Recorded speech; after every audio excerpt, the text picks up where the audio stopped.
السلام عليكم ورحمة الله وبركاته. الحمد لله نحمده ونستعينه ونستغفره ونؤمن به ونتوكل عليه ونعوذ بالله من شرور أنفسنا ومن سيئات أعمالنا من يهده الله فلا مضل له ومن يضلله فلا هادي له ونشهد أن لا إله إلا الله وحده لا شريك له ونشهد أن سيدنا ومولانا محمدا عبده ورسوله أما بعد فأعوذ بالله من الشيطان الرجيم بسم الله الرحمن الرحيم وقضى ربك ألا تعبدوا إلا إياه وبالوالدين إحسانا إما يبلغن عندك الكبر أحدهما أو كلاهما فلا تقل لهما أف ولا تنهرهما وقل لهما قولا كريما واخفض لهما جناح الذل من الرحمة وقل رب ارحمهما كما ربياني صغيرا.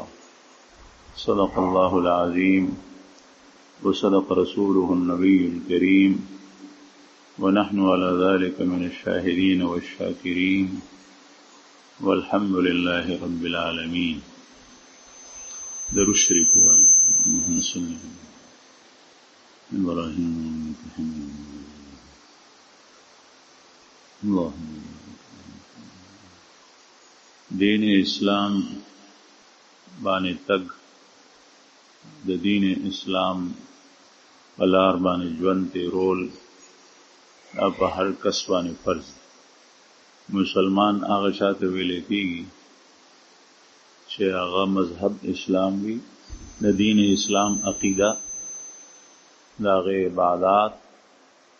د هغې د احکامو موافق معاملات، معاشرت او اخلاق اختیار. او دین اسلام او بندگی د دې دوه برخې دي، یو حقوق الله او یو حقوق العباد. حقوق الله دا الله جل جلاله و بنده باندې څه حق دی دا معلومون، او دا الله جل جلاله حقوق ادا کول. او یو حقوق العباد د خلقو په ما باندې څه حق دی، او د خلقو حقوق ادا کول دا بندگی ده. دا غیز د کول دا علم دی، او دا غي مطابق عمل کول دا بندگی. دا دو قسمه حقوق. دا آیت کریمه آیات چې ما ستاسو په وړاندې تلاوت کړي دا د حقوق العباد متعلق، او په حقوق العبادو کې چې د چا درجه په ټول مخلوق کې په ټولو خلقو کې وړاندې دا مقدم دا خدای وړاندې کړي دا دا غي تذکره ده. هغه مور او پلار دي. د سړی مور او پلار په د باندې په مسلمان باندې چې د مور او پلار څومره حق دی دومره به د بل چا نشته. د مور او پلار حق په قرآن پاک کې الله جل شانه په مختلفو ځایونو کې خپل حق سره متصل ذکر کړی دی. دې ځای کې هم الله جل جلاله خپل حق سره متصل لمور او پلار حق ذکر کړي. وقضى ربك الا تعبدوا الا اياه. ستا رب فیصله کړی دا، ستا رب امر کوي، هغه حکم کوي تا ته الا تعبدوا چې تاسو د الله نه سوا د بل چا بندگی مکوئ. وبالوالدین احسانا، او د مور او پلار سره احسان کوئ، د مور او پلار سره ښه سلوک کوئ. حضرت عبداللہ ابن عباس رضی اللہ عنہما د رسول اللہ صلی اللہ علیہ وسلم صحابی دی، او د رسول اللہ صلی اللہ علیہ وسلم د تر زوی دی د حضرت عباس، او د ترور حضرت میمونہ رضی اللہ عنہا د رسول اللہ صلی اللہ علیہ وسلم په زوجیت کې وا، نکاح کې وا. د ډیر ذهینو او کله کله په ماشوموالي کې ځکه چې د عمر د رسول الله صلی الله علیه وسلم د وفات په وخت کې روایات مختلف دي، د 10 کالو نه تر 14 کالو پورې و، یعنی بالغ شوی نو. دې دوران کې د کوشش کولو چې د رسول الله صلی الله علیه وسلم معمولات د شپې د ورځې هغه زده کړي، او بیا به د خاندان نبوت کس دی، د خاندان ډیر اعلی دی، بنو هاشم خاندان سره تعلق دی، لیکن د خو پیغمبر صلی الله علیه وسلم د ارشادات احادیث زده کولو لپاره به نور صحابه څخه تلو، بیا به هغوی ته وی چې ما ته د رسول الله صلی الله علیه وسلم حدیث بیان. او قرآن کریم په تفسیری اقوالو کې په صحابو کې د عبد الله ابن عباس تفسیر مشهور دی، او دا غي تفسیری اقوال قرآن پاک آیات مبارک ډیر مشهور دي. هغه فرمایي چې 3 آیات داسې دي چې هغه 3 سيزونو سره تړلي دي، او هغه کې یو شی چې د بل نه جدا شي نو هغه بل شی هم مقبول ني عند الله، خدای نه قبلوي. 3 سيزونو سره تړلي چې یو شی په هغه کې سړی وکي او بل ته پاتې شو نو چې کومې کړې دی غم نه قبلي. او بیا فرمایي هغه دادي یو آیت ته واطیعوا الله واطیعوا الرسول، واطیعوا الله واطیعوا الرسول، الله جل شانه اطاعت کوي او د رسول الله صلی الله علیه وسلم اطاعت کوي. الله جل جلاله اطاعت سره کوي، د خدای حکم وای منم او د الله د رسول حکم منل پکار دي. کچره دا نه مني نو بیا د خدای حکم چې کوم د خدای اطاعت کوي خبره مني هغه الله نه دی قبول، ځکه چې پیغمبر نه بغیر تا د خدای خبره څنګه معلومه. اطاعت د الله چې ته کې خود پیغمبر په واسطه به چې په پیغمبر خبره نه مني، په غستا ایمان ني، داغه اطاعت نه کې، داغه فرمان برداری نه کې، دا الله جل شانه خبره نشه منله. دا پیغمبر ویلي چې دا کلام د الله دی، دا کلام پاک په خپل باغې گواہی ورکړي. نو موږ د پیغمبر په واسطه سره الله ترس الله جل شانه د پیغمبر نه علاوه براه راست بل چا باندې وحی نه نازلې، صرف پیغمبر منتخب کړي د وحی د نزول لپاره. نو دا یو شی دی، یو آیت چې اطاعت د الله، اطیعوا الله، د الله خبره منئ، د الله حکم منئ، واطیعوا الرسول او د پیغمبر حکم منئ. که یو سړی د الله حکم مني او د پیغمبر حکم نه مني نو دا ډومبه عمل هم نه دی قبول، او که یو سړی د پیغمبر حکم مني او د الله حکم نه مني نو دا دویم عمل نه دی قبول. دویم اقیموا الصلاة وآتوا الزکات، اقیموا الصلاة وآتوا الزکات، مس قائموي الله پاک فرمایي بل آیت کې، او زکات ورکوي. نو عبداللہ ابن عباس سے فرمائی کہ یو سڑے مز کئی زکات نہ ورکئی نو مز نه قبلی، مز ورکوم خو زکات نه. د رسول الله صلی الله علیه وسلم په زمانہ کې خو چې بشا زکات ور نکو بس هغه کافر یا منافق. یو سړی هغه ته کسلاړو د الله د رسول له طرف نه، او مالم د الله د رسول د دعا په برکت سره خدای ډیر کړو، او چې کله د زکات وصولولو تلاړو بیا راشه نور نه وصول کا، بیا به ګورم چې په آخر کې به بیا رالو وی دا خو ټیکس دی، جزیه ده، تاسو ما نه وصولوئ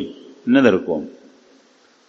هغه کس دغسې واپس راړو د الله رسول ته ووی، نو رسول الله صلی الله علیه وسلم باندې آیات نازل شي، ومنهم من عاهد الله لئن آتانا من فضله لنتصدقن ولنكونن من الصالحین. چې کله وته خدای ما دی وی چې الله سره لوس کړي چې ما ته خدای مال راکړي زه به داسې کوم داسې، او چې کله مال ورکو نو بیا هغه عمل نه کولو، هغې نه منکر شو. نو رسول الله صلی الله علیه وسلم په قهر شو او دې سړي دپاره او د ده قسم نور هغوی په باره کې الله فرمایي ان المنافقین فی الدرک الاسفل من النار، یہ لوگ جہنم کے سب سے نچلے طبقہ میں ہوں گے جس کا عذاب سب سے زیادہ سخت۔ بہرحال مسکول او زکات نور کول، یو کس باندې زکات فرض دی، عبداللہ ابن عباس سے فرمایي چې موږ یې نه قبلیږي۔ دریم آیت انشکر لی ولوالدیک، انشکر لی ولوالدیک، اللہ جل شانہ فرمایي دا الله امر دی چې زما شکر ادا کو او د خپل مور او پلار شکر ادا کو، دا الله جل جلاله شکر ادا کو او د مور او پلار کچری او سړی دا الله شکر ادا کوي، عبداللہ ابن عباس سے فرمایي او د مور او پلار شکر گزار نی، دا غي شکر نه ادا کوي، لکه نن سبا اکثر دا کیږي، تاسو ما سره څه کړي دي،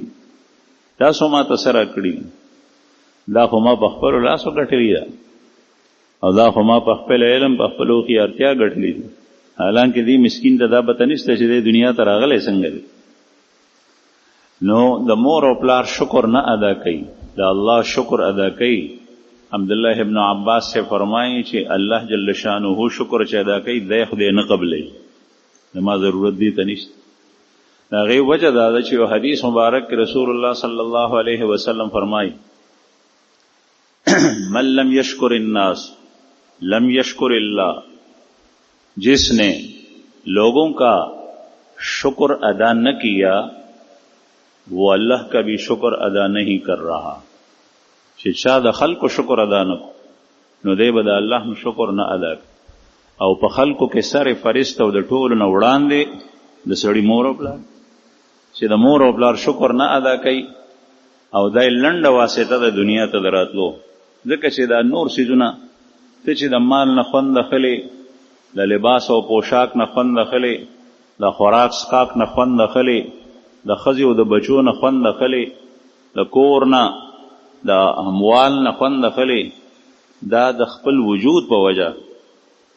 او دا وجود تا ته درکړی الله دی او د دې دنیا ته د راتلو ظاهري سبب ستا مور او پلار دی۔ نو چې کله ته چې وجود اهم شی دی، که ستا د وجود نه وی ته به د سترګو د خوند نه څه خبرې دی، ته به د غوږونو نه به مزې تا څه اخیستې، ته به د لاس او پښو د خوند نه، د ژبې د پوزې د خوند نه قیمتي خوشبویي هغه ته بوی کې، هغې سره ستا زړه داسې باغ باغ شي، خوشحال شي، دا خوند به تا کله محسوسولو چې ته دنیا کې نه وې، او دا وجود حقیقي الله جل شانه تا ته درکړی دی، هغه ستا خالق دی، هغه ستا موجد دی، او مور او پلار ستا د دې وجود ظاهري سبب دی، د مور نه پریدای او پلار د تخم ذریعه، لکه څنګه چې زمیدار په ځمکه کې تخم وغورځوي چې تخم نی، بیا واښه راخیږي، بیا ډیله راخیږي،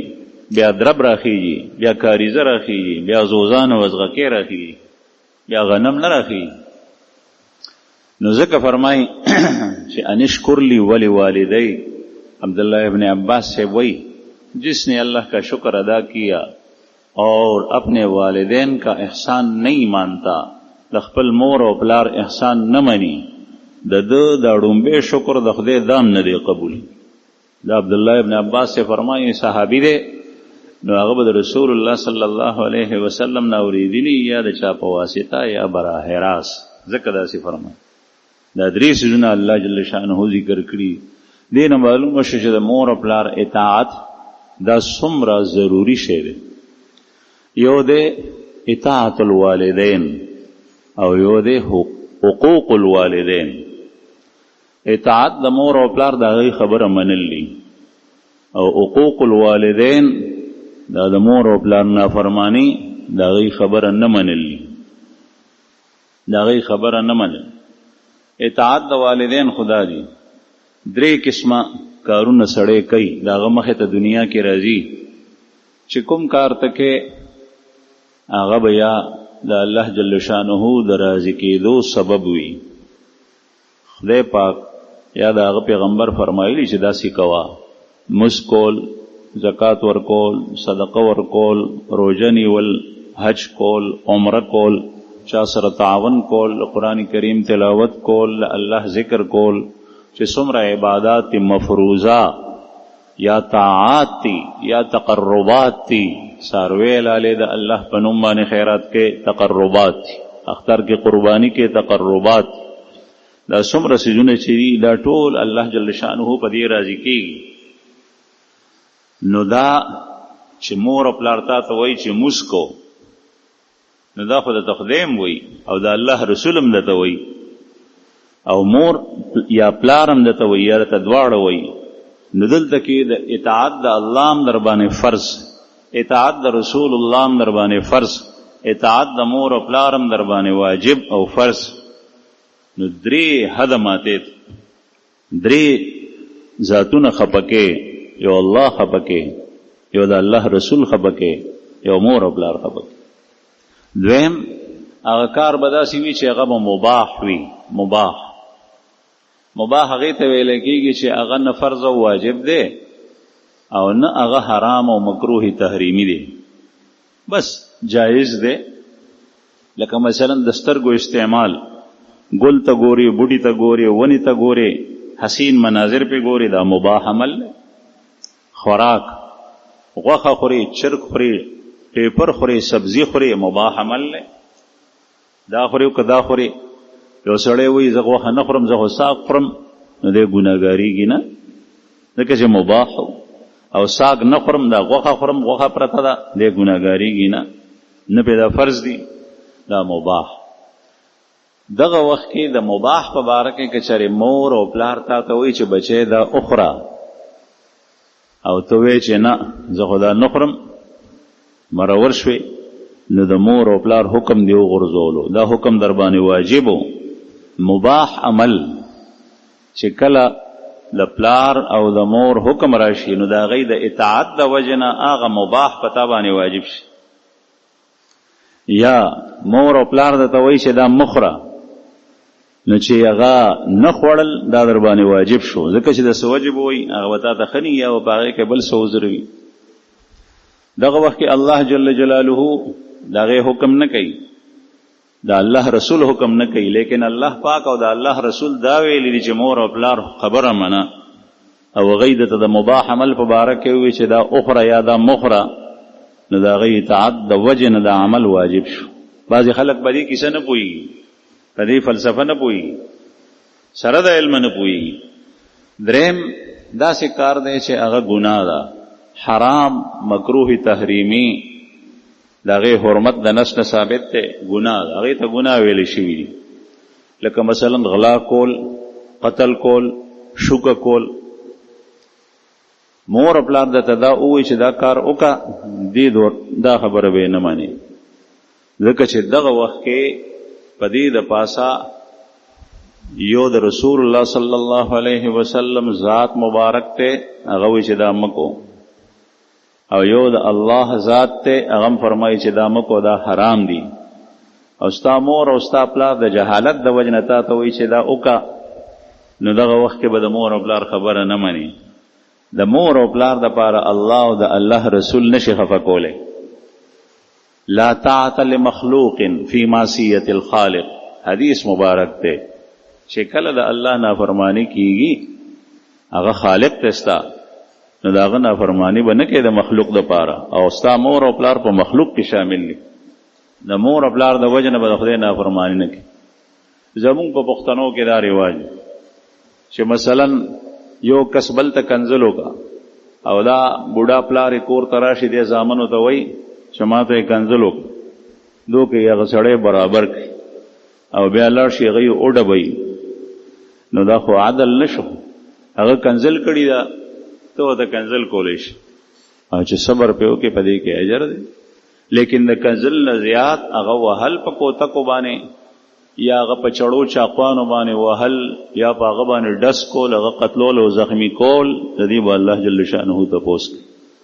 دغه وخت کې د مور او د پلار د وجې نه که هغه څومره هم تا ته سپک ووایي اورې، لیکن د پلار او د مور دا خبره مه منه. تا ته وایي فلانکي سړي نه غلا وکړه،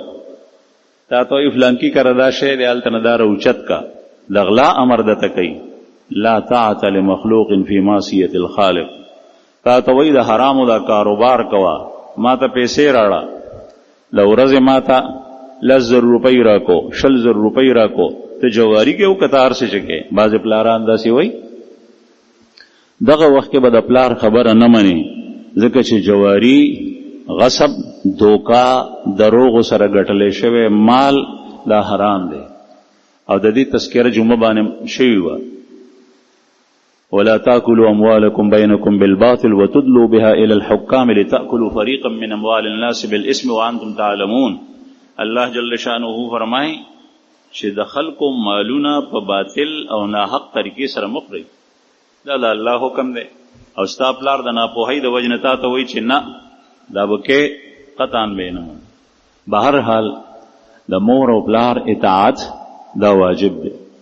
په نیکو اعمالو کې په مباحاتو کې او دریم په معصیاتو کې نه په ګناه کې نه ګناه کې بداغي خبره نه مني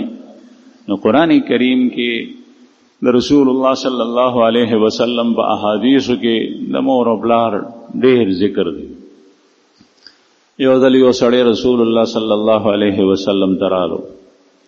او هغه وی چې یا رسول الله تاسو جهاد ته روانې ما اوریدلی دي زه تاسو سره جهاد ته تلل غواړم رسول الله صلی الله علیه وسلم وته فرمایل مور او پلار دشتا وی او بعض روایتو کې راځي چې هغه کس په خپل وی چې یا رسول الله زه تاسو سره جهاد ته تلل غواړم خو ما ته اجازه راکړئ زما مور او پلار دي بوډاګان او د هغوی د خدمت بل څوک نشته بعض روایتو کې راځي چې دې صحابي وی چې یا رسول الله د جهاد ته تلل غواړم خو چې زه د کوره راوتم نو مور او پلار مې په جړا پرېښول رسول الله صلی الله علیه وسلم وته فرمایل چې مور او پلار دشته ففیهما فجاهد جهادو کد اغی په باره کې جهادو او یو روایت کې راځي چې څنګه دې په جړا پریخي نو داسې لاړ شوې خندو خوشاله او خوشحالي دا چې ته واپس لاړ شې وته چې باس اراده مې ختمه علماء کرام دې جنوي دې نه مراد هغه جهاد دی چې کوم جهاد فرض کفایه دی او چې کوم جهاد فرض عین دی پاغه کې بیا د مور او پلار تپوس کولو ته ضرورت نشته ځکه چې هغه وخت د الله او د الله د رسول حکم داري چې هر فرد به د دشمن مقابله ته وځي او فرض عین بعضی صورتونو کې فرض شي لکه دشمن رالو ستا په علاقې حمله وکړه اوس ته دغه سره مقابله ته نوځي نو دانه د مسلمانانو په خپل کې جنگ دی دې ته فتنه وایي د الله رسول د دې په باره کې فرمایي چې کور کې نه نوځه او د کور درې جوړ شه قالین جوړ شه ټاټ جوړ شه لکه څنګه چې درې او قالین او کارپټ په ځمکه نښتې لګېدلی دغسې پاسه فتنې ته موځي دې نه مراد هغه جنگ دی چې د مسلمانانو په منځ دا زما قام دی دا مې تربوران دي دا مې رونه دي دا مسله داسې ده زه به اوس د خپل قوم سره ودرېږم چې قوم دې په ناړامئ نو الله جل شانه خفه کې د الله رسول خفه کې خپل قوم خوشحاله ستا خوښه